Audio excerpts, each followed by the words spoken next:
Bom dia, bom dia, bom dia. Bom dia, Aninha. Bom dia, Elisângela. Salomé Borges. Bom dia, pessoal. Vamos lá. Já vamos iniciar a nossa live. Tá avisando o pessoal aí. Sejam muito bem-vindos. Sejam muito bem-vindos. Hoje nós vamos falar. Hoje é a última série, a última live da série Sete Chaves para blindar o teu casamento, para blindar a tua vida, para você entender o que é um casamento. Hoje, para quem não me conhece, para quem está chegando agora, eu recomendo, são 7 lives, todo dia, ao meio-dia. É como se fosse uma terapia para casado, ou para quem quer casar. Aqui eu vou falar, a gente falou muita coisa, hoje a gente vai dar uma revisada em tudo. Mas foram 7 chaves para blindar o teu casamento. E é uma alegria estar com vocês aqui nessa jornada. A gente sobreviveu, eu e a Lila, nós sobrevivemos a mais de 30 anos de um casamento e a gente ainda ri com cada história, com cada perrengue que a gente passa. A gente teve muita fase difícil, mas a maioria foram fases maravilhosas. A gente nunca viveu um padrão de desgraça no nosso casamento. Eu falei sobre isso, digamos assim, no decorrer dessas lives. E hoje nós chegamos à última e talvez a mais crucial de todas as chaves, que é aquela que amarra todas as outras, sem a qual não se sustenta. A live de hoje é sobre a decisão de amar. Porque eu vou dizer uma coisa para você que está aí me assistindo. No casamento, amar não é apenas um sentimento. Não é algo passageiro, um friozinho na barriga que vem e vai. É uma atitude diária. É uma atitude que você tem que tomar a decisão. É uma escolha consciente, um verbo que você conjuga todos os dias. Faça chuva ou faça sol. Não existe conto de fadas no casamento. Aquela história de felizes para sempre do filme da Disney. Você já percebeu que quando fala e viveram felizes para sempre, acaba, né? Não. É ali que começa. É mais ou menos assim nos filmes. A pessoa passa perrengue o filme inteiro, apanha, sofre, desespera, tem aventura, liberta a princesa do castelo, mata o dragão e faz aquela coisa toda, e no final eles terminam com um beijo maravilhoso. E aparecia nos filmes de antigo, quem é mais velho aí vai lembrar, aparecia a frase: e viveram felizes para sempre. Olha só, ali começa os perrengues. A gente cresce ouvindo história de amor de cinema, onde tudo é paixão, onde a paixão é avassaladora. O felizes para sempre sem esforço não existe. Aí a gente casa, a realidade bate na porta com a força de um furacão, é louça suja, é boleto, é filho, é despesa, é filho que não dorme. Por exemplo, essa noite eu e a pastora não dormimos bem, o Isaac não estava legal, o Isaac deu lá um problema, a gente passou praticamente a noite na porta do banheiro junto com ele. E aí quando dorme vem ronco, vem o mau humor matinal, as diferenças que parecem um abismo, e a paixão, aquela que a gente jurou ser eterna, vai sumindo aos poucos. Aí você pensa, acabou o amor. Amor acabou, não sinto mais nada. Quase todo dia eu atendo pessoas que dizem: pastor, eu olho para minha mulher e eu não sinto mais nada. O amor acabou faz tempo. Tem mulher que fala: eu não consigo mais ver o meu marido como eu via, eu não gosto mais. O amor acabou, eu não sinto mais nada, não tem mais jeito. Balela, meus filhos. Isso é mentira que o diabo e o mundo jogou na sua cabeça e te fez desistir do que Deus uniu. Sentimento é como uma nuvem no céu, muda o tempo todo. Um dia o sol está nublado, outro dia, às vezes vem tempestade, mas às vezes o dia é claro, às vezes o céu está de brigadeiro. E é você que tem que escolher como passa pela tempestade e qual céu você vai escolher para navegar. Na live, acho que número 2, eu falei sobre padrões de desgraça e fases de aflições. A vida. No seu emprego, na sua casa, na sua família, no seu casamento, nos seus negócios, na sua igreja. Vai ter aflições, porque a Bíblia é clara. A Bíblia diz lá em João que no mundo tereis aflições. Eu venci o mundo, vocês também vencerão. Então existe, sim, o seu casamento vai ter momentos de aflição. Vai ter momento que você vai tentar desistir, vai ter momento que parece que a única solução é separar. Mas se você tiver colocado em prática as outras 6 chaves, quando isso chegar, não vai te abalar. Quando isso chegar, não vai acabar com você. Você entendeu? Se eu fosse depender do meu casamento, eu confesso para vocês, se eu fosse depender do meu casamento, depender do sentir, eu vivi uma montanha-russa sem freio. A Bíblia, no entanto, ela nos ensina uma verdade libertadora sobre o amor. Está lá em 1 Coríntios, o capítulo 13, eu chamo de o famoso capítulo do amor, onde Paulo lista, ele fala alguns atributos sobre o que o amor tem que ter, como ser paciente, ser bondoso, não arder em ciúmes. Lá não diz para não ter ciúmes, mas não pode arder, o ciúme não pode falar mais alto. Não busca seus próprios interesses, e é aí que mora o perigo. Um casamento não pode, meus filhos. Quando a Bíblia fala assim, o meu corpo, o corpo do homem é da esposa, o da esposa é do homem, não está dizendo assim, já que o corpo dela é meu, eu vou fazer o que eu quiser. Eu vou maltratar, eu vou magoar, eu vou usar do jeito que eu quiser, não é isso. Está dizendo que aquele corpo lá, ele é seu para você servir. Que o outro é uma só carne, porque o que você fizer para você, você está fazendo para ele. O que você fizer para ele, está fazendo para o outro. E às vezes você não precisa, digamos assim, não é somente uma coisa. A decisão de amar, ela está em várias coisas. Às vezes naquilo que não foi dito. Naquilo que você deixou, eu falei ontem, se você não assistiu, assiste a live de ontem, onde eu falei sobre culpa e permissão e responsabilidade. Ontem, 34 anos de casado. Ontem a Lila quebrou uma maldição de responsabilidade que ela tinha. Eu fiz uma coisa que eu já tinha feito quase a vida inteira. E ontem ela me chamou e me corrigiu. E ela chegou para mim sem violência, sem briga, e falou, amor, eu não quero mais que você faça isso. Olha só, olha isso, olha aquilo. E a gente conversou e resolveu algo que, por outras vezes, tinha gerado tanto problema. E aí, as coisas ficam complicadas. Então, quando fala que não busca os próprios interesses, é porque qualquer interesse do outro é meu. O que é meu é do outro. E a decisão de amar, ela não é um sentimento. Se você tem ou não tem. Porque vai ter hora que você não vai ter. Vai ter todos esses atributos que Paulo fala lá em 1 Coríntios, no capítulo 13, são atitudes, não é sentimento. São escolhas, são ações que você vai escolher ou não. Entenda uma coisa, ser paciente é uma escolha, ser bondoso é uma escolha. Você consegue entender? Para de esperar que o amor é uma emoção, é um sentimento. Emoção é volátil, sobe, desce, tem, não tem. Eu vou te falar a verdade. Eu fiz um vídeo, ele está lá no meu perfil, inclusive ele viralizou, tem mais de 1 milhão de visualização. Eu fiz um vídeo onde o meu filho fala sobre pessoa especial. E foi uma pergunta sincera do meu filho. Eu estava no sofá vendo televisão, ele chegou e perguntou, pai, o que é que eu faço para encontrar uma pessoa especial?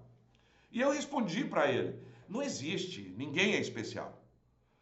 Você não vai conseguir ninguém especial. Ninguém é especial. Ninguém. Ninguém é especial. As pessoas se tornam especiais para a gente com a vivência, com as desavenças, com o que ela faz de bom, com o que a gente vive. E aí eu falei uma frase lá no vídeo que muita gente não entendeu, que eu falei assim, o amor que eu sentia para tua mãe quando eu conheci não é o mesmo de hoje. Não é. O que eu sentia pela Lila quando eu a conheci não é a mesma coisa. O que eu sentia ontem não é o de hoje. O que eu vou sentir amanhã não é o de hoje. Você consegue entender? Aqui nós temos um desafio de eu te amo até terça-feira. Quando a Lila fala eu te amo, eu falo eu também. Até terça-feira eu estou te amando. Por que até terça-feira? Porque eu sei que eu preciso tomar a decisão de amá-la, de amar ela, até a próxima terça. E para mim amar ela e para que ela me ame de volta até terça, eu preciso conquistar ela até terça-feira. E lá se vão 1.600 terça-feira que a gente renova esse voto. Por que a gente fez esse voto curtinho? Aqui não tem esse negócio de vou te amar para sempre, eu vou te amar até morrer. Eu não sei o que vai acontecer amanhã. Eu não sei o que vai acontecer comigo. Eu não sei o que ela vai me fazer amanhã. É isso. Eu amo até terça. Hoje é sexta, eu ainda tenho sábado e domingo e segunda para conquistar ela de novo. Para pedir perdão dos erros que eu cometi na semana, para sentar e conversar e dizer para ela que aquilo que ela não gostou, eu não vou fazer mais. Eu tenho até terça-feira para dizer para ela que eu vou resolver, que eu vou fazer, que eu vou mudar. Que eu não vou mais dizer a ela que o que eu disse, eu não vou mais usar aquela palavra dura. Comece a encarar o amor como uma ação contínua. É decisão de perdoar quando a mágoa tenta se instalar. É decisão de apoiar quando o outro está tropeçando. É decisão de estar presente, mesmo quando o silêncio fica melhor do que conversa. É decisão de fazer um gesto pequeno que mostra que você se importa. Mesmo quando você está cansado, está exausto, está querendo deixar tudo para lá. A decisão de amar é o que constrói um casamento. O amor bíblico é um verbo, não é um substantivo. O amor bíblico é um amor que você decide e você vai amar. Entenda uma coisa, amor não nasce. Tem gente que fala assim, eu te amei a primeira vez que eu te vi. Mentira. Existe o amor materno. Esse amor, ele nasce no ventre. Sabe por quê? Porque o filho e a mãe tá ligado por um cordão umbilical. É o mesmo sangue, é o mesmo oxigênio, é o mesmo alimento. E esse amor na barriga da mãe, ele já nasce na mãe. A mãe já aprende a amar o filho na barriga. Só que o amor relacional, o amor emocional, o amor de homem, o amor por outra pessoa, ele vem com o conhecimento. Deixa eu te fazer uma pergunta. Quem aí me ama? Quem de vocês que estão vendo essa live aqui ó, no YouTube, tá vendo aqui no Instagram, tá vendo aqui no TikTok, quem de vocês me ama? Olha que pergunta cretina. É claro que você não me ama. Você não me conhece, você não sabe quem eu sou, você não convive comigo. Nós não tivemos amizade. A gente não teve um relacionamento. Como que você vai me amar? Não, eu já olhei para você, pastor, e já te amo. Mentira! Eu tenho um pastor e a esposa dele falou uma coisa, um pastor lá da minha igreja, e a esposa dele me falou uma coisa, falou, eu sou pastora, mas já vou falar para vocês. A gente está se conhecendo agora, eu estou indo na tua casa, você está indo na minha, a gente está começando um relacionamento. Não vem com esse negócio de eu te amo, pastora, não. Que não ama, não. Entenda uma coisa, só ama quem a gente conhece. Conhecer, meus filhos, leva tempo. Meu sogro fala assim, para conhecer uma pessoa, olha só, presta atenção. Para conhecer uma pessoa, você precisa comer um saco de sal com ela. Não é um saco de 1 quilo. É aquele saco de 60 quilos. E eu provo na Bíblia que sem conhecimento não há amor. Vou te contar a história de um cara que tinha na terra, que nasceu lá na terra de Ur, dos caldeus. E segundo o próprio Deus, esse Deus que eu e você serve, tá aqui essa história. E esse cara, ele era reto, justo, fiel, desviava do mal, igual ele na terra, em toda a terra. Deus disse que não tinha. Ele era o número 1, segundo Deus. Segundo Deus, ele era o homem número 1, era o mais certo que tinha, era o mais correto que tinha. Porém, tinha um problema. Ele não conhecia a Deus. Ele não amava a Deus. Está escrito aqui, lá no livro de Jó. No capítulo 36, diz assim, que Jó se achava tão importante quanto Deus. Ele se achava, às vezes, até melhor do que Deus. Ele não conhecia Deus. Porque para achar isso, para duvidar de Deus, é só quem não conhece. Tanto que lá no capítulo 42, o próprio Jó diz assim, e eu conheci a Deus de ouvir falar. Hoje eu o conheço de face a face, de todo o meu coração.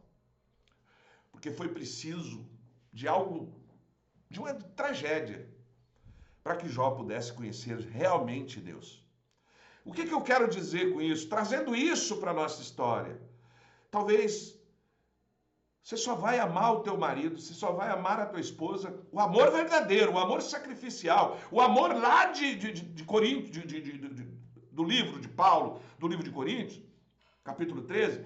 Você só vai amar de verdade quando você conhecer, quando você vê as desavenças, as decepções, quando você vê as frustrações, os defeitos, o ronco, a louça suja, os boletos para pagar, os filhos. Quando você tiver naquele, eu não sei, esqueci o nome, como é que é o nome quando a mulher está depois da gravidez? Tem um momento que ela passa, assim que ela ganha neném. Como que é, amor? Purpério. Aí você vai ver se você ama ou não, quando você estiver no purpério. Você está entendendo? Eu e a pastora Lila, nesses 34 anos de estrada, a gente poderia ter desistido umas 1000 vezes. Eu vou te falar uma coisa para você. Teve uma época na nossa vida, isso faz uns 15 anos, que o nosso casamento estava preso pelo beiço de uma pulga. Sabe o que é isso? É um ditado meu lá do norte.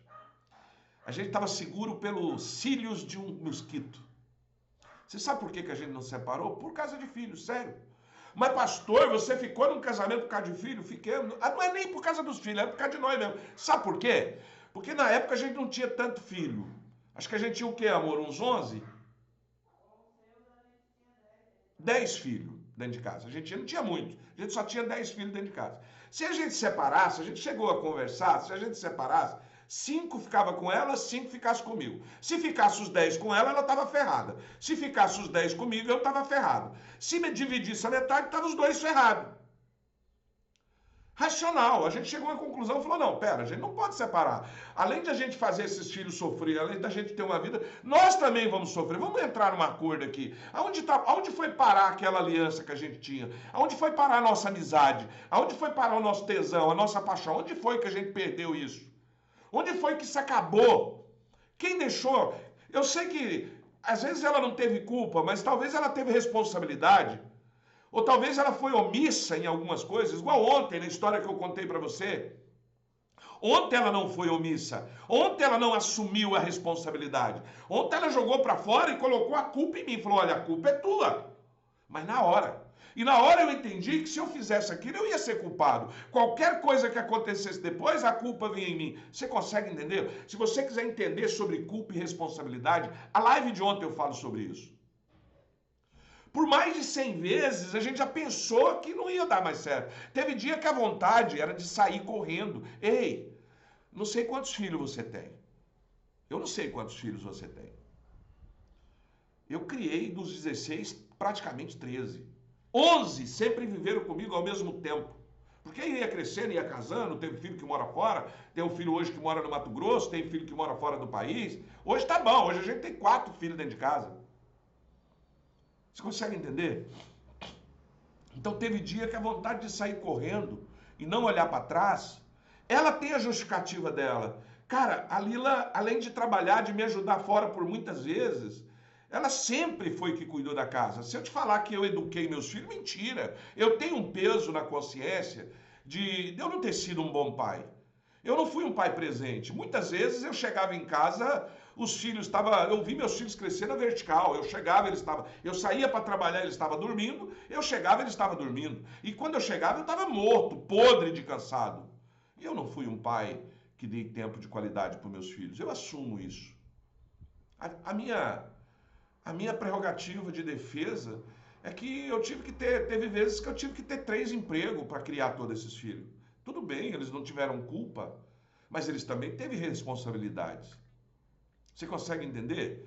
Mas eu tive que fazer o meu papel de homem. E a Lila teve que fazer o papel de homem. E nesse vucu-vucu, e nessa responsabilidade, e nessa correria, o amor vai embora. Tem uma música que fala que quando a necessidade bate na porta, o amor sai pela janela. Não é o amor que sai, o amor não acaba. O amor é uma decisão. Eu decido amar mesmo na dificuldade. O amor não acaba quando um trai. O amor não acaba quando um contraria o outro. Você consegue entender? Embora a nossa vida nunca foi de brigas, eu nunca tive um casamento de transtorno, porque eu sempre acreditei que é melhor comer folha, como está lá em Provérbios, é melhor comer folha com alguém que vale a pena do que um boi cevado. Vou traduzir aqui na linguagem do Tonhão. É melhor comer alface, aliás, é melhor comer capim do que picanha. É melhor comer capim do lado de alguém que vale a pena do que picanha do lado de alguém que não vale. É melhor viver numa casinha lá no mato, numa taperinha, com alguém que vale a pena, do que viver numa mansão, com discórdia, com briga, com birra, com encrenca.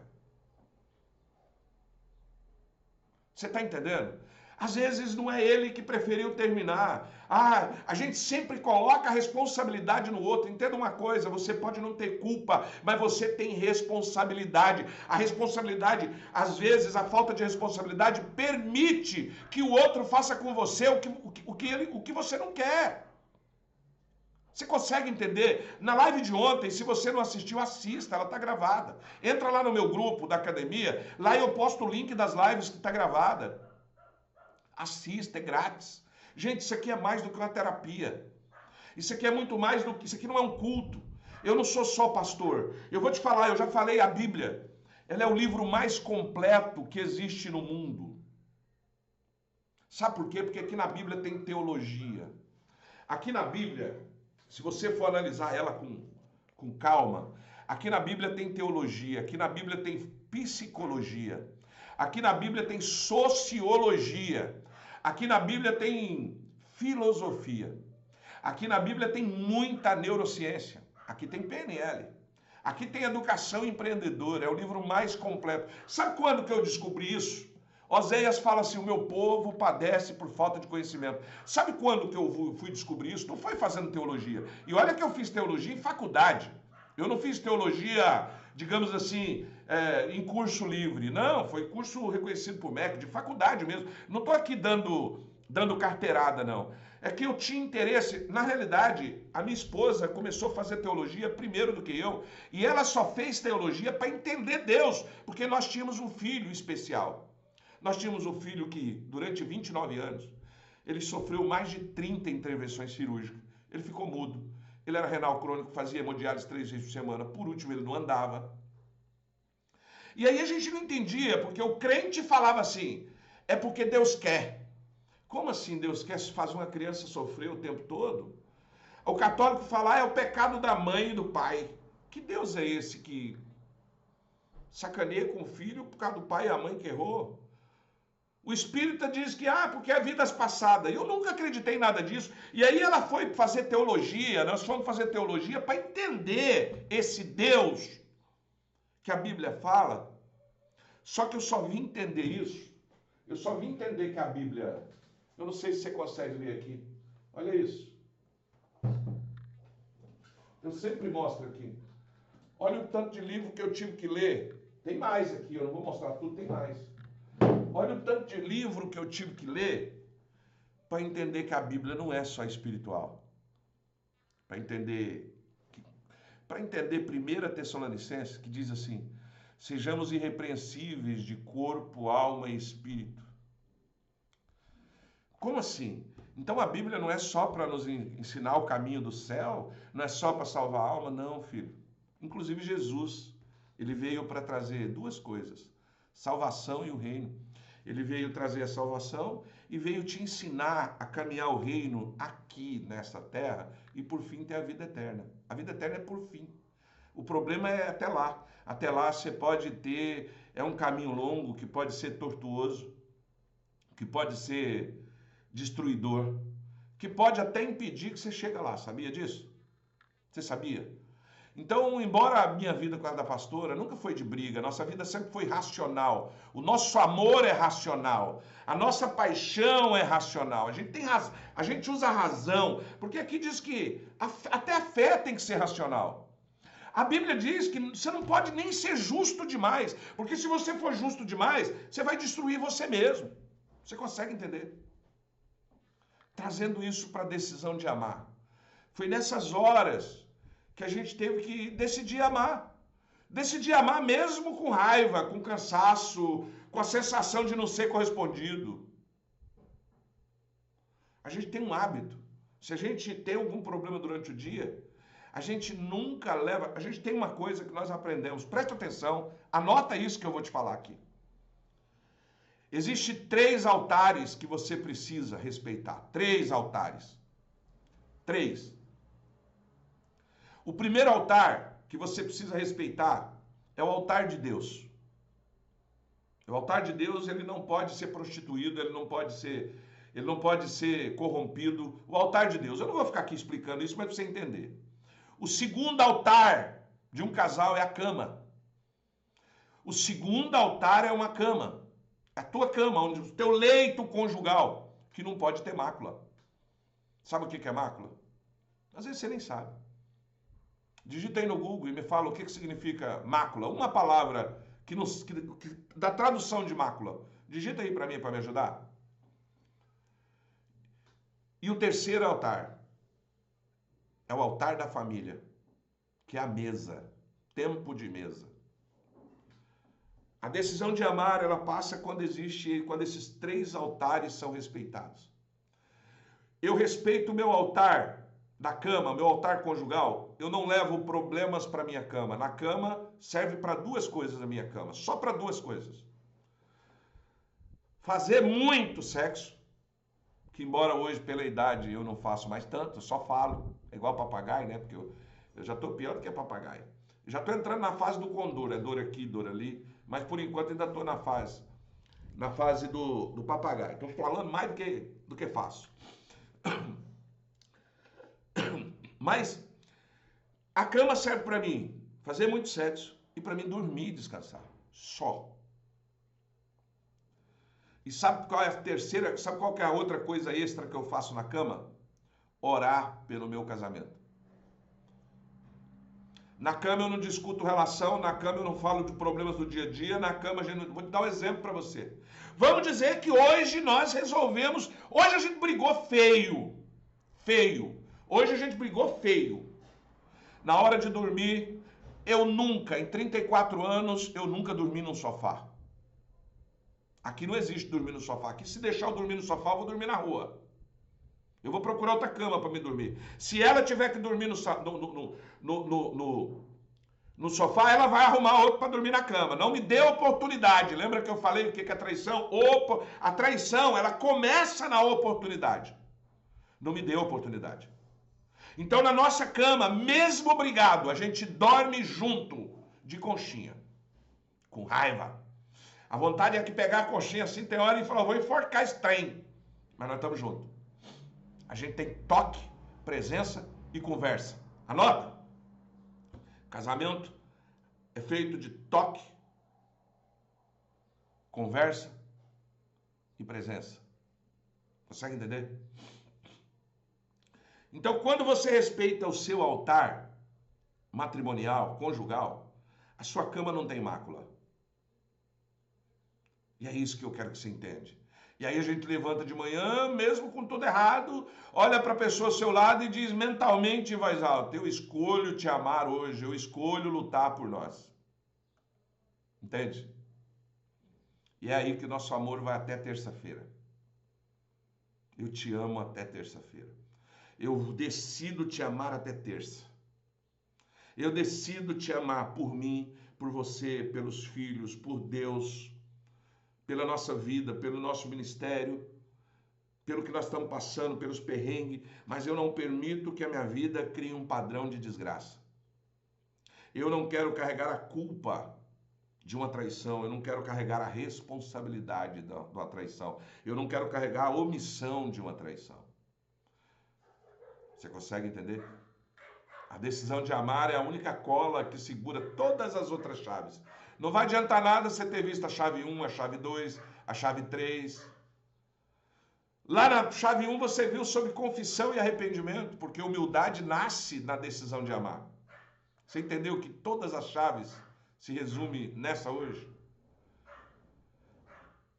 A chave 2, o poder da oração, porque você decide buscar a Deus por quem você ama e você vai trazer Deus para o teu altar, para o altar de Deus, para o altar da família, que é a mesa, tempo de qualidade, aqui em casa pelo menos uma vez por dia, pelo menos uma. Todos que moram na casa têm que comer junto, sem celular, sem tela, sem discussão, sem resolver problemas. Conversa e comida. Porque a mesa é o altar da família. Quantas vezes você honrou o altar da mesa? Se você vê a chave 2, o poder da oração, você vai entender que orar só não basta.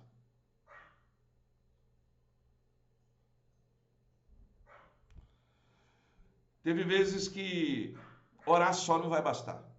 Eu conheço pessoas que oram a vida inteira. Eu estou orando para Deus restaurar meu casamento. Ei, quem tem que restaurar seu casamento é você. Deus tem que restaurar você, não é seu casamento.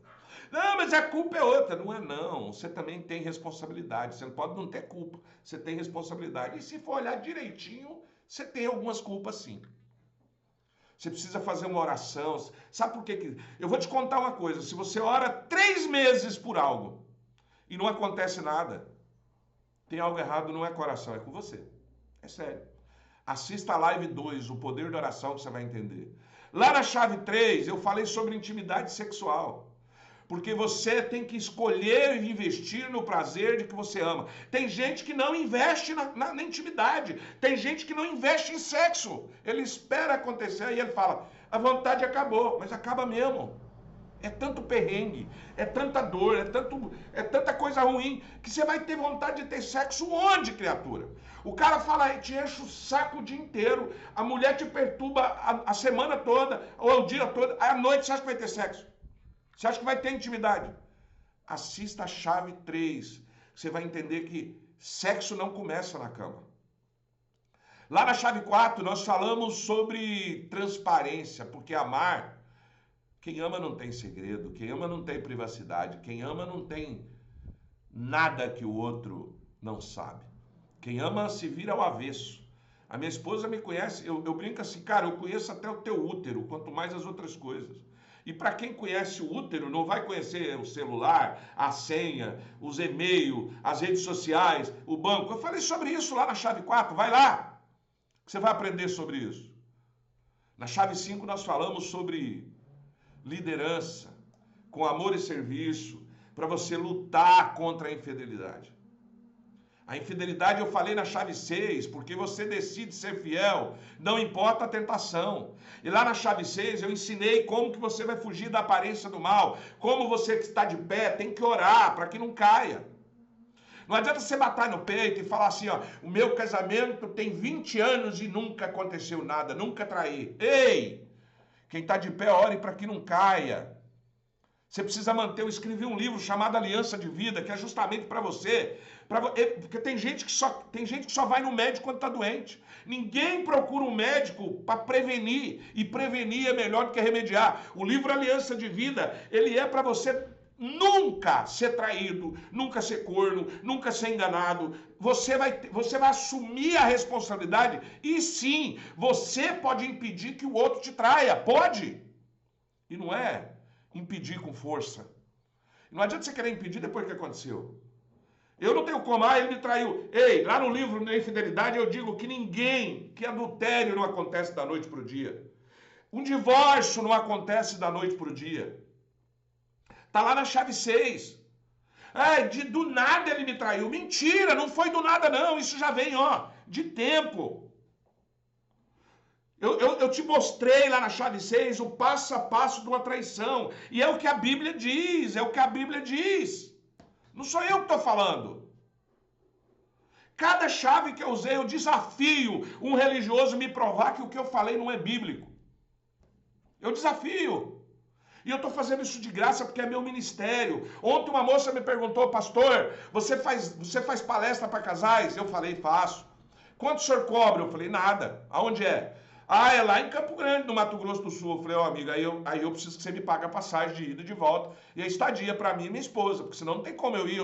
Eu tô em Santa Catarina, não tem como. E hoje eu não tenho condição, eu não estou vendendo livro, os livros, a venda está fraca. Um dia eu acredito que Deus vai preparar que eu vou poder viajar por minha própria conta. Mas eu não quero dinheiro. Pastor, se nós tivermos uma oferta.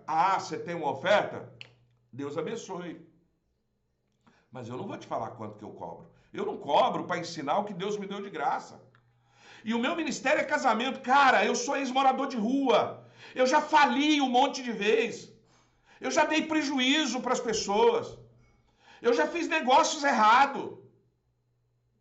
Você está entendendo? Eu já abri empresa, eu já tive empresa em 5 países que deu errado. Eu já fui à falência da gente que vive com medo de sacolão da igreja. Já fui processado, protestado, já tive... Meus filhos, já chegou dia de não ter o que comer. Meu casamento já passou perrengue, eu já tive doença na família, já tive morte, eu perdi um filho na pandemia. E Deus me fez estar aqui hoje para me cobrar, para te ensinar o que Ele me ensinou de graça. Desculpa aí, mas meu ministério não é finanças. Ah, mas você não precisa de viver, preciso, por isso que eu escrevo livros. Se você quiser comprar meu livro, é a maior oferta que você faz no meu ministério. Ah, pastor, o que você está pensando? Eu quero construir uma plataforma de casamento, porque eu percebo, Deus me deu essa direção, eu não sei como fazer, estou fazendo, porque, cara, não faz sentido, presta atenção, não faz sentido um país de maioria cristã, onde 85% é cristão, não interessa se é católico, se é evangélico, não interessa, 85% é cristão, presume que conhece Cristo.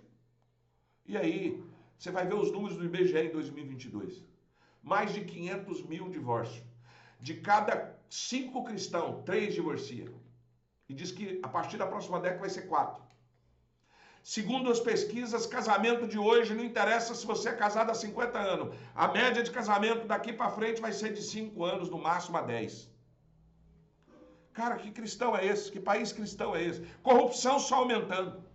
Pornografia. Ah, fez uma pesquisa que 30% dos brasileiros é evangélico e os outros 50% é católico. Só que aí diz que 76% dos homens vê pornografia. Gente, não faz sentido. Faz sentido para você isso? Como é que pode? Pastores no segundo, no terceiro casamento. Gente, eu não estou condenando, mas não está certo. Não é palavra, não é bíblico. E aí eu comecei a reclamar, Deus falou para mim, para de reclamar e faz a sua parte. Vai lá.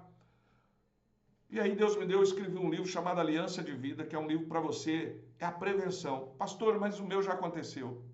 Eu fui traído, eu já traí, a minha vida foi desgraçada, eu já tive como o senhor, já fali, já fiz muita coisa errada, o que fazer? Aí eu escrevi um outro, chama Recomece e Conquiste. Que é para você se levantar, para você não deixar que nem falência, nem traição, nem adultério te destrua, para você eliminar o padrão de desgraça que tem na tua vida.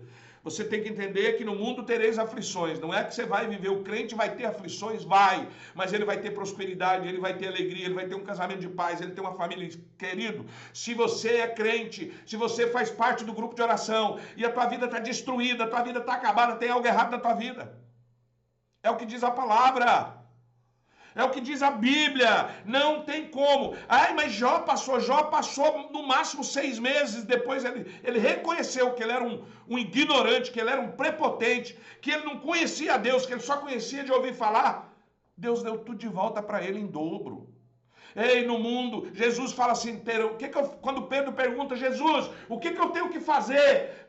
Depois daquele episódio do jovem rico, que Jesus mandou ele vender tudo e dar aos pobres, e ele correu, porque Jesus olhou o coração dele, viu que estava no dinheiro. Depois daquilo, Pedro lá na frente falou assim, mas hein, Jesus, e nós que já largamos barco, família, porque Pedro tinha esposa, tinha sogra, nós já largamos tudo para te seguir, o que nós ganhamos? Olha o que ele respondeu, terá 100 vezes tanto, com aflições. Olha a fase de aflições aí. Deus não promete que nós vamos ter uma vida fácil. Jesus não promete que nós vamos ter uma vida só de luta, só de alegria, só de felicidade. Não. No teu casamento, no teu emprego, na tua igreja, vai ter traição, vai ter problema. Mas ele disse, eu venci o mundo. No mundo tereis aflições. Eu venci o mundo. Você também vence. Eu vou te dizer uma coisa. Lá em 1 Josué tem uma história. A história de Josué é interessante. Olha quando Moisés morre, olha que Deus fala para Josué. Olha que coisa forte. Deus fala para Josué assim: assim como fui com Moisés, serei contigo. Onde você colocar a planta dos teus pés, eu vou te dar para você. Gente, você já imaginou se Deus falar para você assim? Onde você colocar a planta dos teus pés é seu. Eu vou sair pisando em tudo quanto é carro importado que eu encontrar para rua. Eu vou nas mansões lá no bairro e vou pisar em tudo que é meu, porque eu tenho uma promessa de Deus. E aí, Deus abriu o Rio Jordão para ele. Deus derrubou as muralhas de Jericó, que eram intransponíveis. Tudo que ele tocava, ele vencia. Foi só avançando. E de repente, talvez você não conhece, e de repente Josué perde uma guerra, a mais barrela de todas. Ele perdeu, ele foi invadir Ai, levou um cacete. Mataram mais de 35 soldados. Ué, e a promessa de Deus que estava na vida de Josué? Deus não tinha falado para ele que onde ele tivesse, ele venceria? Deus mudou de ideia? Ei, volta lá. Só que Deus quando foi falar com Josué, ele falou assim, onde pisares eu te abro, vou te dar isso, vou te dar aquilo, desde que, olha, presta atenção, desde que não se afaste das leis que está escrita neste livro. E o que estava escrito no livro? Estava escrito assim, que os planos do homem são muitos, mas a última palavra é de Deus. Lá estava escrito assim, guarda o teu coração para que não se contamineis com ele e não crescer a arrogância. Sabe o que aconteceu? Para abrir o Rio Jordão, Josué pediu a direção de Deus. Para derrubar as muralhas de Jericó, Josué pediu a direção de Deus. Para invadir Ai não, era tão fraco, era tão pequena a cidade, o rei era tolo. Nem leva o exército, manda aí uma meia dúzia de guri lá e rebenta com tudo. Deus está comigo, eu vou. O que eu estou querendo dizer com isso? O que eu estou querendo dizer com isso? Jesus faz a mesma coisa, terá 100 vezes tanto, já nessa vida, mas tem uma palavrinha lá que está com aflições, e por fim a vida eterna. O problema é que muita gente, quando eu digo que prosperidade é dom de Deus, as pessoas usam a palavra riqueza. E a palavra riqueza de prosperidade tem uma diferença muito grande. A Bíblia, de capa a capa, ela não condena a riqueza, ela apenas diz que é perigoso ser rico. Que quem é rico pode cair em tentação. Quem é rico pode ser orgulhoso. Quem é rico pode cometer crime. Quem é rico pode... Cara, Jesus chega a dizer assim, olha, é tão difícil o rico entrar no céu, que é mais fácil um camelo passar no fundo da agulha. Ué, pastor, você está dizendo que crente não pode ser rico? Eu vou te falar o português claro. Eu acredito que crente não pode ser rico. Eu fui rico e eu sei disso. Aliás, eu não fui rico, eu fui milionário. Eu já fui milionário. Você cai em muita tentação. Não é todo mundo que aguenta. Você quebra princípio sim. Ai, tem rico que não quebra. É que você não sabe, mas às vezes ele quebra. Mostra pra mim um rei aqui, que não pisou no tomate. Mostra um. Só um. Mostra pra mim um rei que não pisou no tomate. A riqueza, o poder, a fama. Pastor, então quer dizer que eu tenho que ser pobre a vida inteira? Não, a Bíblia diz que a prosperidade é dom de Deus. A Bíblia diz que bem-aventurado o varão cujo Senhor lhe dê fazendas e que viva dela. A Bíblia prega prosperidade. O problema é que riqueza é ter muito de algo. Sabe por que Jesus, que Deus, que os profetas, que todo mundo alerta sobre a riqueza? Porque riqueza é ter muito de algo. Riqueza não te satisfaz nunca. Você entendeu? Riqueza é você ter muito amigo. Tem gente que é rico de amigo. Tem gente que é rico no casamento. Eu sou rico de filho. Eu tenho 16. Eu sou rico de neto. Eu tenho 27 netos. Quem aqui tem mais? Fala aí pra mim, quem é mais rico do que eu de neto aí? Ninguém. Eu tenho 27 netos. Eu sou rico de neto. Tem gente que é rico de saúde. E tem gente que é rico só de dinheiro. Você entendeu o que é riqueza? Riqueza é ter muito de algo. Riqueza não é só dinheiro. Riqueza é quando você tem muito de algo. E quando você tem muito de algo, você começa, sem perceber, a ficar arrogante, prepotente. Outro dia um amigo meu falou, mas Um amigo que hoje continua sendo meu amigo, ele falou, quando você era milionário, eu me afastei de você. Falei, cara, por que você afastou de mim? Falou, porque você lembra que a primeira vez você me chamou para almoçar lá na churrascaria Tropilha? Churrascaria Tropilha aqui em Floripa, lá em Floripa, é uma churrascaria cara. Hoje um almoço é R$ 300, com mais garçom, com mais bebida. Você gasta lá R$ 500 no almoço tranquilo, por pessoa. Pois é, quando você era rico, você me chamou lá, eu fui a primeira vez, você pagou. Na segunda vez eu fiquei com vergonha e não fui mais. Eu me afastei de você. Olha como a riqueza muda. Você troca até de amigo. Você acha que um cara rico vai continuar comendo na birosca da esquina? Não vai. Você entendeu por que Você entendeu porque o poder, a fama, o dinheiro te leva à ruína? Você já percebeu que todo mundo que alcança o poder, percebe, vamos olhar na política, todo mundo quando chega no top, no poder, alguém tenta destruir ele. Não estou dizendo que ele está certo ou que ele está errado. É assim desde que o mundo é mundo. A Bíblia já alerta sobre isso. Já alerta. Pastor, então o que nós temos que ter? Eu vou te recomendar ler o Provérbios 30. Provérbios 30, Agur, o nome dele, ele ora bem assim. Olha a oração de Agur sobre prosperidade. Senhor, não me deixa tão pobre a ponto de te envergonhar, e nem tão rico a ponto de te esquecer. Está lá, Provérbios, oração de Agur. Para mim, a oração mais sincera é a oração que traz a prosperidade. Porque o que é prosperidade? Anota aí. Riqueza é ter muito de algo. Prosperidade é ter o suficiente de tudo. Anotou? Uma pessoa próspera, ele tem um casamento abençoado. Ele tem as finanças abençoadas. Ele tem saúde. Ele tem filhos que o ama, que honra, que respeita. Ele tem amigos, ele tem uma igreja, ele tem o suficiente de tudo. Não é muito, é suficiente. Uma pessoa próspera, ele vive aflições. Mas quando tem aflições, o Espírito Santo passa com ele. Ele vence.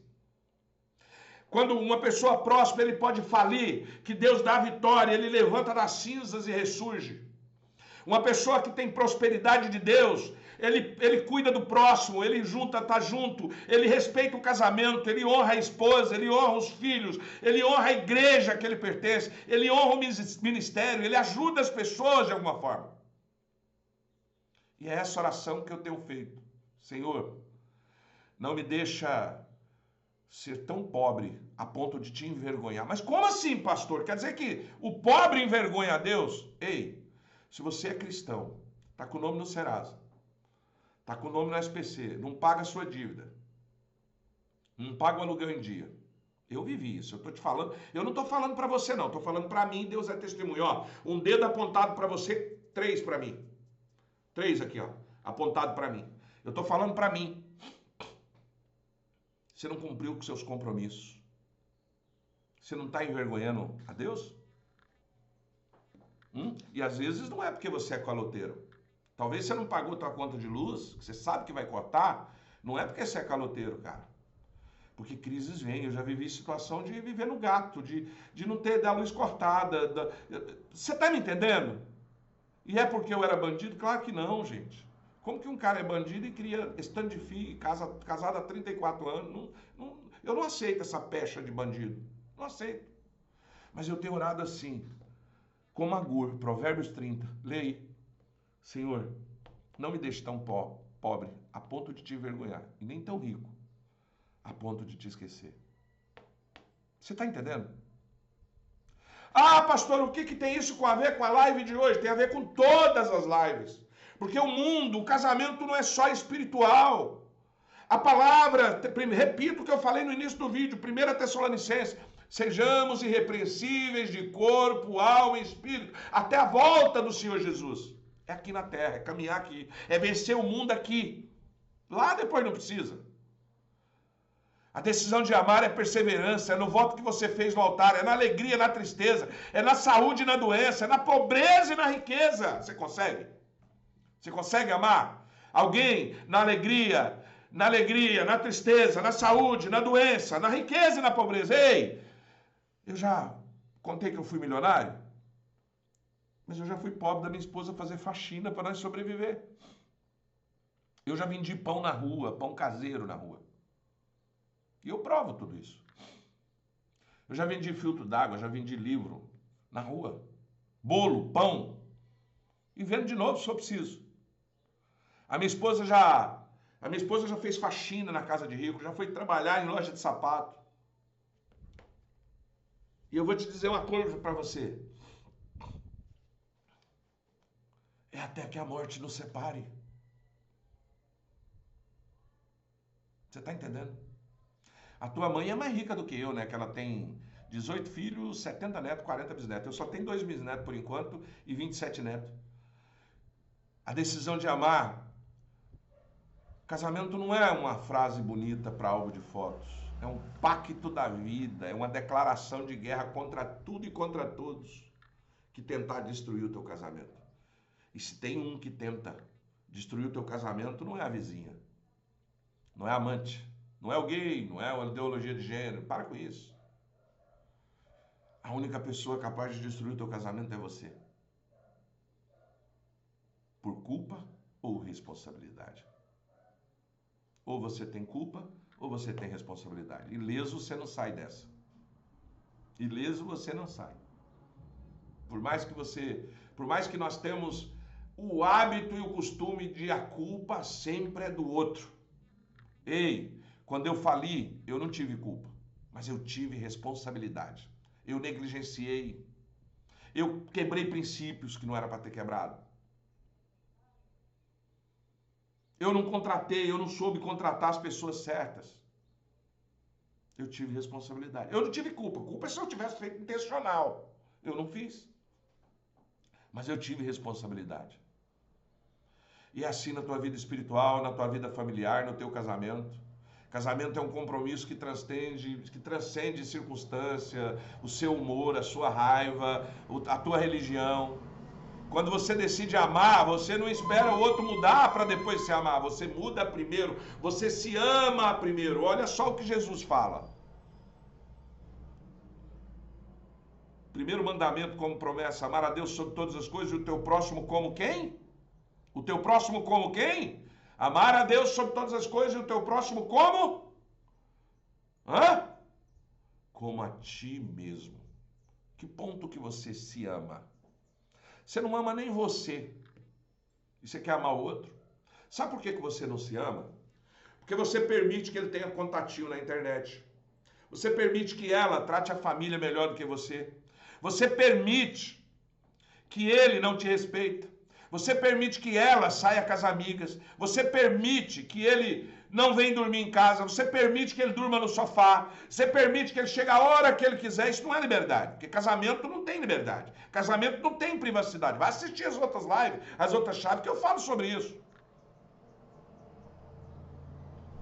Você está entendendo? A culpa, entenda uma coisa, a culpa é intencional. A responsabilidade não. Você consegue entender?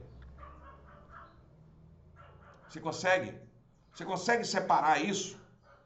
Quando você decide amar, você não espera o outro mudar, você se ama primeiro. Olha, eu só posso amar o outro à medida que eu amo. Amar a Deus. Jesus não manda você amar o outro mais do que você. E você que está aceitando seu marido te trair, você não se ama nem você, cara. Você que aceitou a tua mulher te botar chifre, aceita ela beber, aceita ela fazer o que quiser, você não ama nem você, como é que você vai amar o outro? Você não ama nem você, me desculpa, me perdão, mas eu sou mentor, e mentor é como pai, fala na lata, você quer ouvir, ouve, não quer? Eu estou te dando aqui o mesmo conselho que eu dou para minhas filhas, que eu dou para os meus filhos.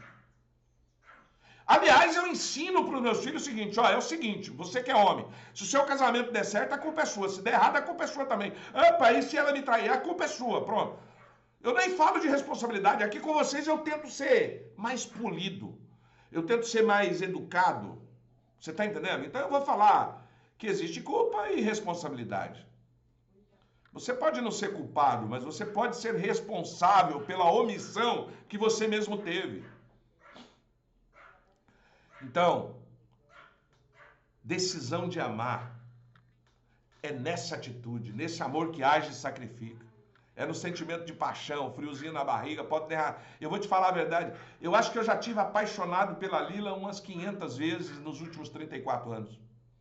Mas eu também acho que já teve hora que eu olhava para ela, a vontade era de ir embora, a vontade era de largar. E tenho certeza que era a mesma coisa, porque nós já falamos sobre isso. Você consegue entender? Mas nós estamos decididos. Não é o sentimento que sustenta a decisão, é a decisão que ressuscita o sentimento. Anota aí. Não é o sentimento que sustenta uma decisão. É a decisão que ressuscita aquele sentimento que parece que morreu. Aquele sentimento que parece que não dá certo. Ah, pastor, é bonito falar isso. Se você tiver aplicado tudo isso, se eu tivesse aplicado tudo isso que eu estou ensinando para você hoje, lá atrás, eu não tinha passado por 10% dos perrengues que eu passei. É que a Bíblia, Jesus diz que nós teríamos aflições, só que aí eu vou e transformo essas aflições num padrão de desgraça. Você consegue entender? Eu transformo as aflições num padrão de desgraça, e aí minha vida vira uma meleca. Você está entendendo? Ontem eu falei na live, uma mulher falou assim: eu tô orando para Deus restaurar meu casamento. Pera aí, orando como assim? Vou te contar uma história bíblica. Tinha um rei chamado, se eu falar o nome errado, depois vocês me corrigem, acho que era Ezequias. Ezequias. Eu não lembro de tudo não, tá, gente? Eu também tenho memória curta. E o profeta chegou nesse e falou assim: ó, Deus manda falar para você que você vai morrer. E ele era um rei bom, ele era um bom rei. Ele tinha uma vida boa, uma família boa, um reinado bom. Aí o profeta chegou nele e falou assim: olha, Deus manda te falar para você que você vai morrer. Aí, como ele era um cara bom, ele virou pro canto da cama, chorou. Começou a falar com Deus: mas eu fui bom, Senhor. O meu reino está aqui, você tem promessa na minha vida que não foi cumprida e blá, blá, blá, blá, blá, blá, blá, blá, blá. Chorou. Aí Deus falou pro profeta: volta lá e fala para ele que eu vou dar mais 15 anos. Vai lá, volta lá, vou dar mais 15 anos para ele. Ei, os outros 15 anos só foi desgraça na vida desse rei. Ele se destruiu todo.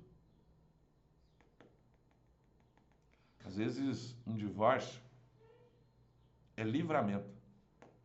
Meu Deus do céu, alguém vai pegar essa live e vai fazer um corte e dizer assim: pastor falou que divórcio é livramento. Se você tem um casamento violento, se você tem um cara que bebe, um cara que te trata violentamente, e aí de repente separou, é Deus te livrando de uma morte, porque se você voltar, ele pode te matar, mulher. Busca de Deus é... Entenda uma coisa, eu falei na live ontem, vai lá assistir a live de ontem, precisa ser muito falada. Deus não dá sabedoria para burro, Deus não dá sabedoria para ignorante. Quando ele foi dar sabedoria para Salomão, Salomão era um menino, não tinha conhecimento nenhum, e pediu sabedoria para Deus. E agora? Deus falou: pode pedir tudo que eu te dou. Aí ele falou: então me dá sabedoria. Aí Deus, está escrito aqui, ó, está escrito. Sabe o que Deus falou para ele? Eu vou te dar conhecimento, discernimento, para depois te dar sabedoria. Porque Deus não dá sabedoria para quem não tem discernimento nem conhecimento. Então não adianta você ficar orando para Deus te ensinar como que você vai fazer, que maneira que você vai fazer, como que você vai agir. Você tem que buscar conhecimento. E essas 7 lives é o conhecimento que você precisa. Aí você vai orar a Deus para ele te dar um discernimento. O que é discernimento, pastor? Deus vai mostrar para você o que eu falei aqui que serve para você e o que não serve. O que é de Deus e o que não é. Só com discernimento que você vai saber. Quando você vai na igreja, o pastor fala lá um monte de coisa. Às vezes você fala: para mim falou merda.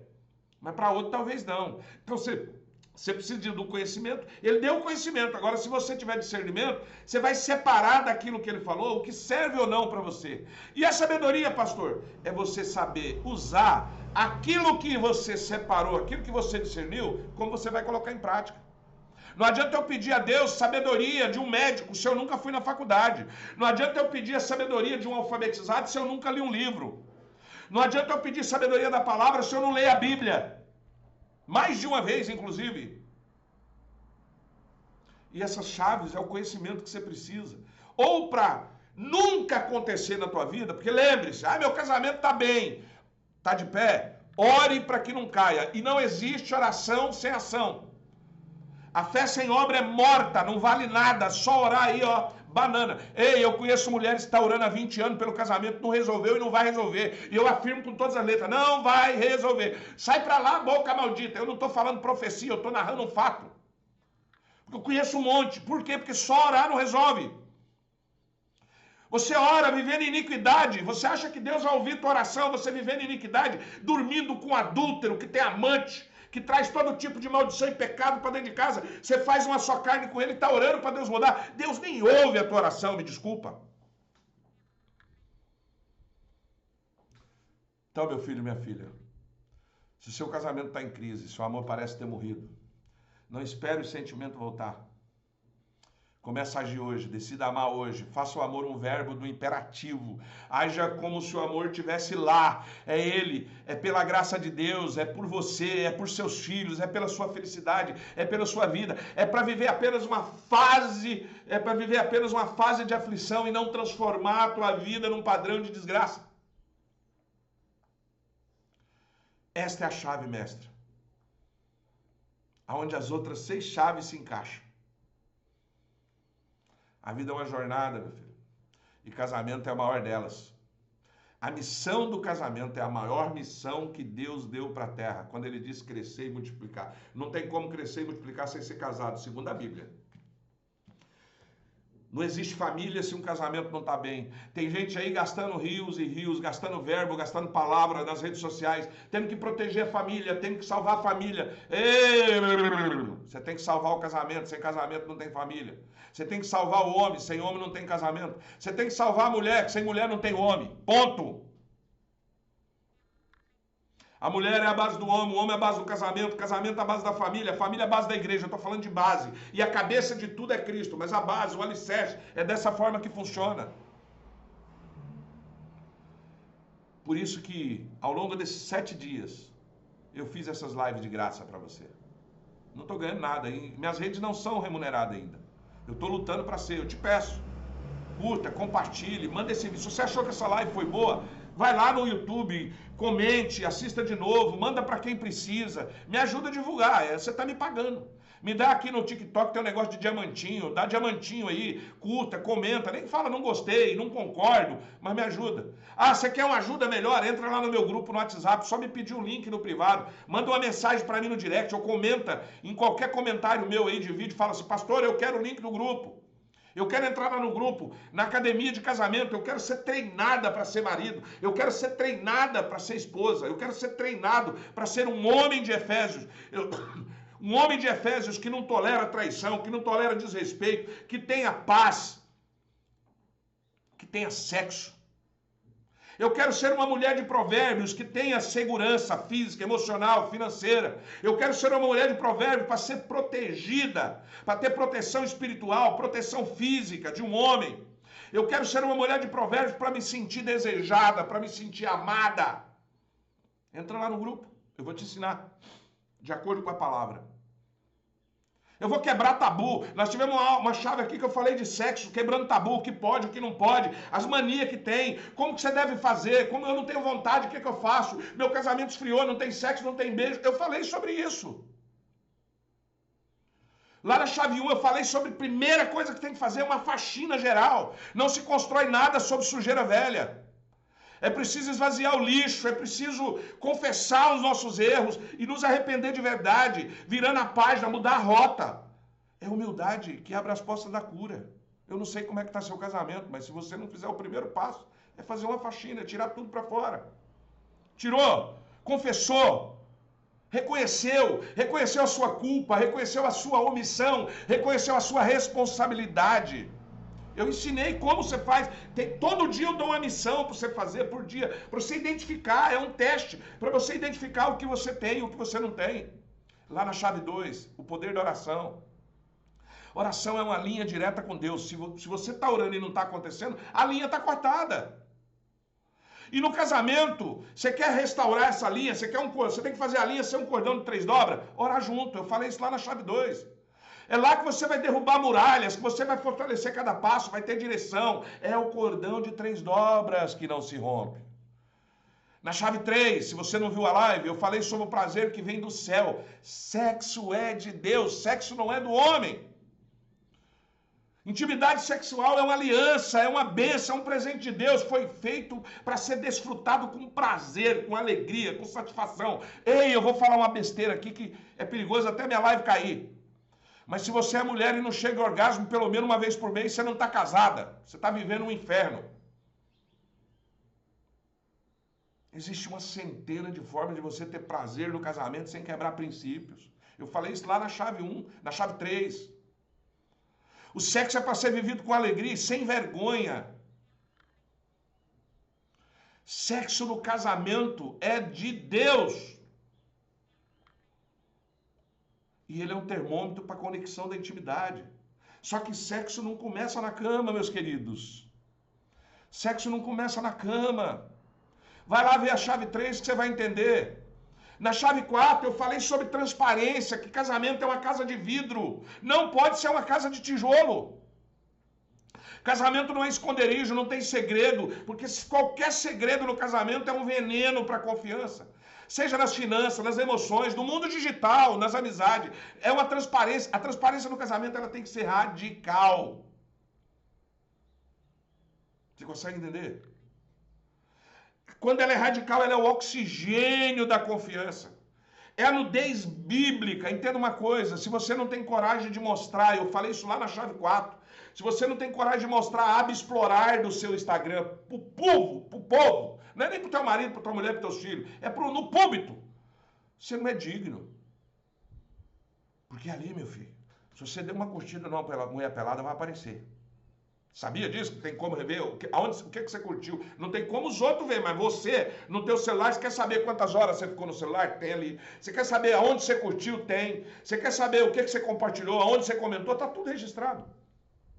Você tem coragem de mostrar pro teu esposo isso? Você tem coragem de mostrar pra tua esposa o teu celular? Você tem coragem de mostrar pros teus filhos? Ei, sabe por que aqui em casa, eu falei isso na live 4, que aqui em casa até os filhos têm a senha do meu celular, tem a senha de tudo. Porque eu não tenho nada público que não possa ser mostrado no privado. Consegue entender? Na chave 5 eu falei sobre liderança. Quem é líder? Homem é provedor, mulher submissa. O que é isso? É mito? É tabu? É verdade? Tem como? Isso é o manual que vai virar o jogo. Desmistificou a liderança. Vimos que não é tirania, é serviço responsável. O homem é líder e servo, a mulher é líder e serva. É auxiliador, idônea, é co-líder, trabalhou junto. Eu disse que mulher de provérbios é aquela que esquenta a barriga no fogão e esfria na pia. Isso é empregada, é trouxa. Mulher de provérbios. Eu falei que, para mulher, eu falei, cara, não confia, a vida é diferente. O que você está fazendo? Eu falei também de homem que ganha pouco e a mulher ganha mais. Vai lá, eu expliquei o caminho. Ontem, na chave 6, eu falei sobre um golpe mortal no casamento, a infidelidade. Só que eu expliquei que infidelidade não é adultério. Não confunda traição, infidelidade e adultério. Eu posso ser infiel e não cometer adultério. Eu posso trair e não ser infiel ou cometer adultério. Eu expliquei cada uma. Mas essa é a maior dor do casamento, é a infidelidade. Ela é um golpe brutal em qualquer relacionamento. Não tem como ficar casado com alguém infiel. Mas se tiver um arrependimento genuíno, que eu explico lá na chave 1, e um perdão sobrenatural, que eu explico na chave 2, existe um processo de reconstrução. Deus não restaura casamento, mas Ele restaura pessoas. E uma pessoa restaurada restaura tudo à sua volta. Eu vou te falar uma coisa para você. Eu não sei, eu não te prometo que eu vou trazer o seu marido em 21 dias. Eu não sou guru, eu não sou coach, eu não sou vidente. Mas eu te prometo que se você mudar você, Deus vai restaurar você. E se você tiver restaurado, só tem uma solução. Quem está à sua volta, ou muda ou vaza. Você não vai viver um padrão de desgraça. Se você, eu vou falar mais, se você ler meus 2 livros, Aliança de Vida e Recomece Quem Quis, estiver lá no grupo, na medida que você for lendo, você não entendeu, pergunta, for perguntando lá e a gente for conversando, e em 6 meses a sua vida não mudar, devolve o livro, eu te devolvo o dinheiro em dobro. Eu não tenho a menor dúvida disso. Você não precisa de curso, não precisa de mentoria, desculpa. Você pode até querer fazer uma terapia, não tem problema. Terapia, gente, é igual canja de galinha, nunca é demais. Você consegue entender? E eu falei isso sobre infidelidade lá na chave 6. E hoje, toda a chave eu dei uma missão do dia. O que é uma missão do dia? Você viu a live hoje? Falei sobre a decisão de amar. Eu vou te dar 4 exercícios para você colocar isso em prática. Quem ouvir é fácil. Senhor, tá bom, pastor. O senhor falou que se eu não fizer isso, vai acontecer aquilo. Se eu não fizer aquilo, vai aquilo. Faltou isso, faltou aquilo. Tá. Como colocar isso em prática? Anota aí. A missão de hoje é, primeira coisa, leia 1 Coríntios, capítulo 3, do verso 4 ao 7. Grife na tua Bíblia cada verbo de ação. Toda hora que mandar você falar alguma coisa, cada verbo de ação que tiver ali, você vai grifar. E vai guardar aquilo ali, vai refletir hoje o dia todo em 1 Coríntios 13, verso 4 ao 7. E reflita como que você pode colocar em prática cada um deles a partir de hoje no teu casamento.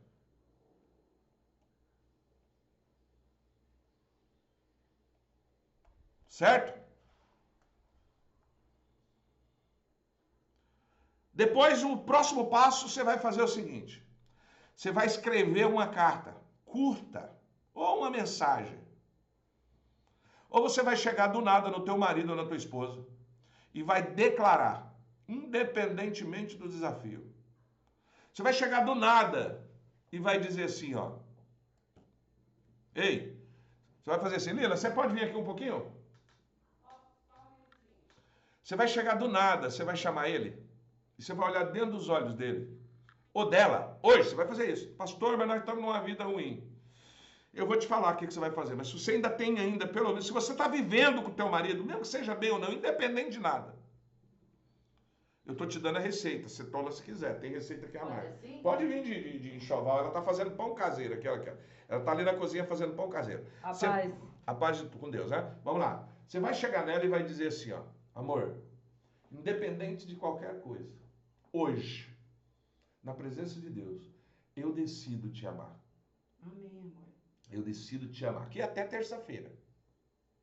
Mas você não precisa ser até terça-feira. Você pode ser do jeito que você quiser. Eu decido te amar, tá bom? Obrigada. Eu te amo. Chega que nós estamos na live. Obrigada. Tá. Aqui não tem Vou selinho. Que selinho você dá em mula. Aqui é beijo. Não interessa. Precisou é beijo. Porque o beijo, eu falei lá na chave da infidelidade. O beijo é o termômetro do relacionamento. O beijo. Se acabou o beijo, colega. Ei, você quer saber se o seu casamento tá indo pro buraco e você nem percebeu? É quando você começa assim, ó. Oi, querida, cheguei. Tudo bem? Amor, eu tô indo ali. Amor, é tanto que parece que você tá tocando mula. Consegue entender a diferença? Então hoje você vai declarar. 3. Você vai fazer um ato de amor diário inesperado. Eu já fiz agora, acabei de fazer. Ela nem esperava, ela tá lá na cozinha, fazendo pão caseiro. Eu tô aqui fazendo uma live para vocês. Ela tá me ouvindo, que a cozinha é aqui do lado. E de repente eu chamei ela aqui e dei um beijo. Durante essa semana, escolha uma atitude, não precisa ser um beijo, escolha uma atitude prática por dia que você não costuma fazer. Sem esperar nada em troca. Ah, pastor, eu vou fazer, ele não faz. Ei! Primeiro se ama, depois ama o outro. Mude você, restaura você, depois restaura o outro. Depois Deus restaura o outro. Sabe por que eu falo que Deus restaura quando você... Sabe por que Deus não restaura teu marido? Porque nem você está restaurada. Você tem mágoa, você tem sofrimento, você tem dor aí dentro. Que eu imagino que não seja pouca. Porque um homem sabe destruir uma mulher. Uma mulher, quando quer, sabe destruir um homem. Eu tenho certeza, se você é homem ou se você é mulher, seu cônjuge fez alguma coisa, eu sei que você está sentindo aí. Você vai pegar hoje, prepara um café, faça uma massagem nos pés, cuida de algo que ele detesta, você vai lá e faz. Homem, faz algo que você não tem hábito de fazer. Tem homem que é normal, mas tem homem que não é. Lava uma vasilha, limpa a casa, lava uma roupa. Se você não tem o hábito, traga uma rosa. Primeiro se ela gosta, né? Porque se eu der uma rosa para Lila, ela vai ficar brava comigo. Porque ela diz que rosa dá para defunto. Rosa é no jardim, não é arrancar, não. Faça um elogio sincero. Mas faça algo que nas entrelinhas você está dizendo assim, eu decido te amar. Não fale eu te amo, faça algo que ele entenda que você fez porque amou. E o último exercício. Tome a decisão de perdoar. Eu falei sobre isso lá na chave 5. Pare de acreditar em perdão coach.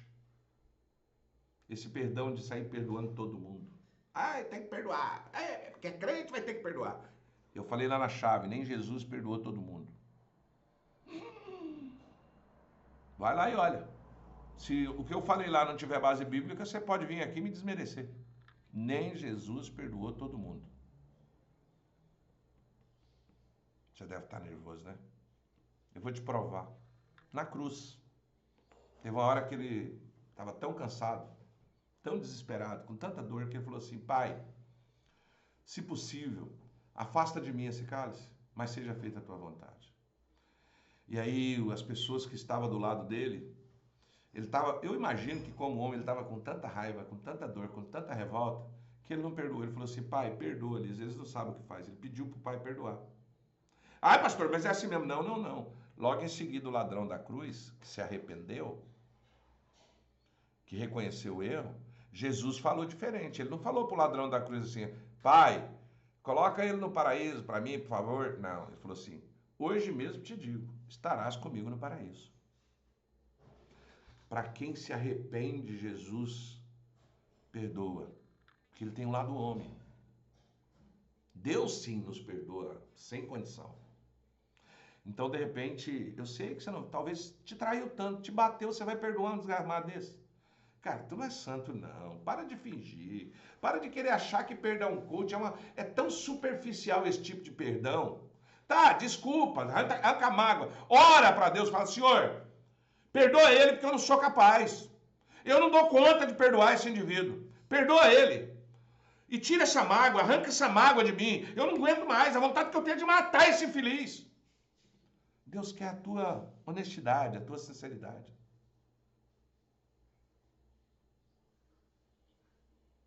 Você está entendendo?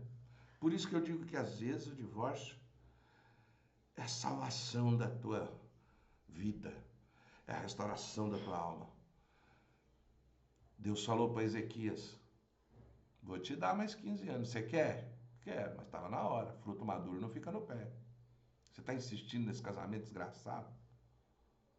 Será que é isso que Deus quer para a tua vida? Eu acho que não. Mas se quiser, ora a Deus. Eu segue as 7. Faz o seguinte: vê as 7 chaves, ora a Deus e peça sabedoria. Não toma decisão porque eu falei. Busque o conhecimento, peça a Deus discernimento e use com sabedoria. Entendeu? Bom, chegamos ao final da série. Só que eu quero fazer mais uma coisa. Amanhã, sábado, 2 horas da tarde, para você que perdeu todas as outras séries, eu quero fazer uma live, 2 horas da tarde, um resumão. Só que assim, não venha se você não estiver disposto a aprender. Não vai ser o pastor, vai ser o professor Antônio, que vai te dar uma aula com resumo de todas as matérias e no final eu vou te dar um PDF com um teste para você fazer um raio-x do teu casamento. Eu vou te dar esse teste para você fazer um raio-x do seu casamento, para você ver qual área você precisa com mais urgência melhorar. Eu vou te dar o teste, você vai responder, não precisa passar o resultado para mim. Você vai ter como você mesmo somar os pontos e ter o resultado. Gratuitamente. E ei, vou te falar uma coisa, nenhuma live minha no final eu quero vender curso, tá? Fique tranquilo, divulgue para todo mundo isso. Eu não faço live, lançamento, eu vou fazer uma live aqui, aí no final eu vou vender um curso. Não! Eu vendo no início, no começo ao fim. Se você quiser comprar meu livro, você já está sabendo. Eu vivo dos livros que eu vendo. Você quer me ajudar? Compra o livro. É uma oferta que você está fazendo no meu ministério. Você gostou das minhas lives de graça? Eu fiz um canal no YouTube hoje. Se possível, vai lá e se inscreva. Eu fiz um canal para isso. Eu venho tentando fazer um canal faz dia, mas como eu só tenho minha filha que me ajuda, e a gente tem que fazer as correrias para viver, né? Eu não tenho tanto tempo, mas eu consegui fazer. Hoje, não, eu vou ter mais live, eu quero fazer live o ano inteiro, eu quero ajudar você todo dia um assunto diferente. Eu quero fazer uma live, uma série só de sexo e dinheiro, para você entender o poder disso. Por quê? Porque hoje os dois maiores motivos de divórcio é sexo e dinheiro. Eu vou fazer uma série só sobre isso. Aguarda aí, mas eu preciso da ajuda de você. Qual que é a ajuda que eu preciso? Eu preciso que você compre meus livros. Eu vou ter livro de 47, vou ter livro de 50, vou ter livro de 19. Eu tenho livro baratinho. É livro digital, bem feitinho. Tô fazendo porque eu vou fazer os livros físicos também. Para você que está lá no grupo, vai ter livro físico também. Mas entra lá no grupo. Nós estamos criando uma comunidade. Eu quero que no futuro tenha uma plataforma exclusiva para você. Ei, eu estava falando com alguns pastores da minha igreja. Eles querem me ajudar. Eles vão estar lá no grupo, vai ter pastora para conversar com você. Hoje, por exemplo, olha a pergunta que eu recebi hoje. Lá no grupo. Eu estou postando aqui porque ela é pública. Está lá no grupo. Bom dia, pastor. Sou casado há 20 anos. E agora eu descobri uma traição. E tenho até um filho com essa pessoa. Eu tenho 2 filhos pequenos. Eles não sabem ainda. Eu devo contar para os meus filhos ou esperar que eles tenham mais maturidade? Se eu optar pela restauração, só meu casamento, sou obrigado a aceitar a criança dessa traição para o nosso convívio? Eu gostaria de um conselho. Gente, isso é uma decisão que pode impactar a vida da pessoa. Como que eu vou dar uma resposta, um conselho? Tipo, conta, não conta? Larga, não larga? Eu não posso ser tão irresponsável de fazer isso. E eu preciso de um canal onde eu possa conversar com essa mulher. A Lila, por exemplo, às vezes passa horas no telefone com mulheres. Eu preciso de mais pastoras para me ajudar. Eu preciso de terapeutas. Não é só pastor. A Bíblia não fala só do espiritual. Eu preciso de psicólogo. E eu já estou arrumando tudo isso. Eu vou montar uma plataforma. Anota o que eu estou falando. Eu vou ter a maior plataforma de restauração de casamento do Brasil e não vou cobrar por isso. Ah, pastor, você vai viver por quê? Eu vou viver de vender livro. Se você quiser comprar meu livro, maravilha. Se não quiser, não tem problema. Você quer me dar uma oferta, maravilha. Não quer também, não tem problema. Mas eu não vou cobrar por isso. O ministério que Deus me deu não tem preço. E se você quiser que eu vou fazer aí na sua cidade uma palestra para casais, eu não vou fazer palestrinha, eu vou lá falar real. Bater real. Vou lá dar um treinamento. Porque a minha não é escola, é academia de casamento. E a academia treina homens e mulheres para uma relação. Se você quer participar, me pede o link. Comenta em qualquer vídeo meu. Pastor, quero o link. Pastor, me ajuda a entrar no grupo. Me chama lá no privado, eu te mando o link direto.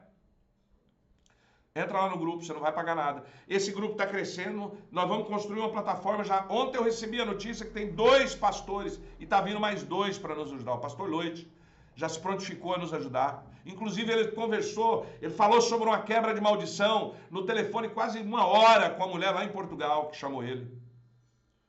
E não cobrou nada, gente. Mas aí eu te peço, não finja que está tudo bem, que eu não preciso de nada. Me ajuda. Eu preciso sim vender meus livros. Porque é deles que eu vou criar condições para que eu construa tudo isso que eu estou te falando. Ah, mas eu não tenho nem condição de comprar um livro de 40, de 50 reais, pastor. Não tem problema não. Entra lá que Deus vai preparar, Deus vai prover, Deus proverá. Sempre proveu. Tá bom? Ore a Deus por nós. E se você tiver alguma pergunta para fazer agora, fica à vontade. Agora está aberta a perguntas. Eu vou encerrar a live aqui apenas no YouTube. Vou encerrar a live no YouTube. Fique com Deus. Até mais.